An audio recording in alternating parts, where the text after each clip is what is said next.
Hi, Leslie. Pleasure to meet you. Nice to meet you too.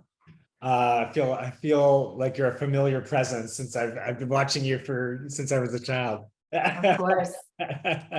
So let's jump in about the movie. Okay. Your character Anne takes on a lot of emotional weight for the other people in the family. Talk a little bit about what she's going through, seeing the decline of her husband throughout the film. Well, I actually got to spend a little time with Jerry, who Anne is based on, and because it's a true story. And what she shared with me was that she cries all the time, but not in front of her husband or her kids. You know, she tries really hard to continue to keep the family intact, keep them moving forward. Her heart is breaking, and in those moments when she can, we get to see that. Um, so, but she's also fierce, you know, in her protection of her husband and her wanting to make sure that nothing more dangerous happens to him, with the boys making decisions that maybe aren't for his best in his best interest. So she's a combination of you know, great grief, but also this kind of steel spine. Yeah, I mean, I think that's a role that women often take on in the family, sort of absorbing all of the stress for everybody else. Right. Mhm. Right. Yeah. Talk a little bit. You said it's based on a real character who I guess we see at the end, a real person Yeah. at the end of the film.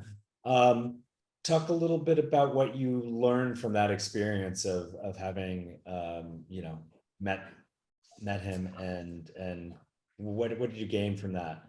Well, you know, I got to spend time around Jerry, who Anne is based on, but I also got to spend time around the family Yeah. and really watch the interaction between Jerry and Ed, um, and the dynamic and how she, you know, she treated him with great respect and love, but she also, you know, I'm very maternal, just me, Lesley, and so I identified with her, you know, wrapping him in a way in a blanket. You know, the way she talked to him at the table when he forgot the prayer, the way she dealt with him when he was afraid to go through the PET scan. You know, all of those things, all of those qualities gave me insight into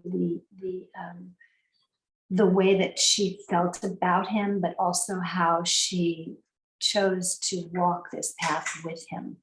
Mhm. And so it was incredibly informative to spend that precious time with them.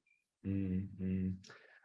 And you got, of course, to work with the great Brett Cullen, who played that pivotal He role. was, I thought, fabulous. Yeah, I did too. Talk a little bit about your experience working with him and working on some of those difficult scenes together.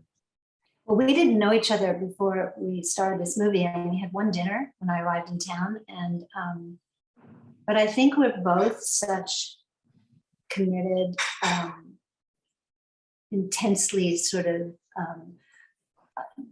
affected and deeply sort of, you know, focused on creating these characters in the most real way that we can and could, that it was very easy for me to fall into this kind of intense love affair that they had to the very end. And Brett was so great at recreating, in a very real way what Ed's mannerisms and behaviors and all of that was. So, you know, it was, I was affected by him, the actor, in that character all the time. Mm. Did you have a scene that was your favorite in the film? You know, it's a little moment that probably will possibly will go unnoticed. I don't know, because who knows, but they're in the doctor's office with the whole family, and the doctor is telling them the worst possible news, you know, about what's going to happen, and that it is genetically passed on to the boys, and, you know, could be, you know.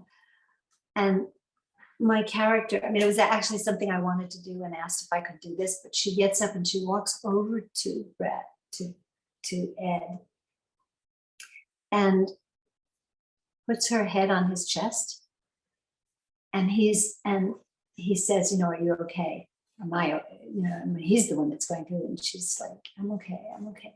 But that moment between the two of them, for me, was a memory for her of what it was like to be loved by him when he was not sick.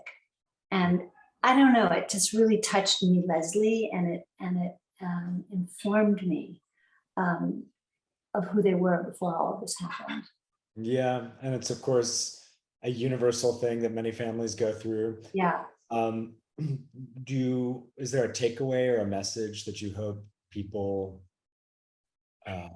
experience? Yes, I mean, I personally have not been touched by it, but I know Brett dealt with his mother, and now his brother, and other obviously other people. It's 1 in 9 families, I think, are affected by it. So I think that one of the most important things in life is when you're going through something that's really torturously hard, is when you find someone who also might be experiencing or had experienced something, you feel not alone. And I think that's very healing, and it's full of grace, when you actually can connect with other people who have or are struggling with a similar. And so I think that people seeing it who are experiencing this will feel not alone, and that will give them a certain amount of solace. But I think also there's a lot educationally that I didn't know, that I learned in the making of it. And possibly, I had a friend who was at the screening, and her father just recently died of it. And she did not know that it could be genetically passed on with certain kinds of dementia. So I think there's a lot of information that people will get from it, and they will be able to, walk away with, the experience of not being alone, the experience of having more information, and understanding how one family and then all families deal with this kind of grief.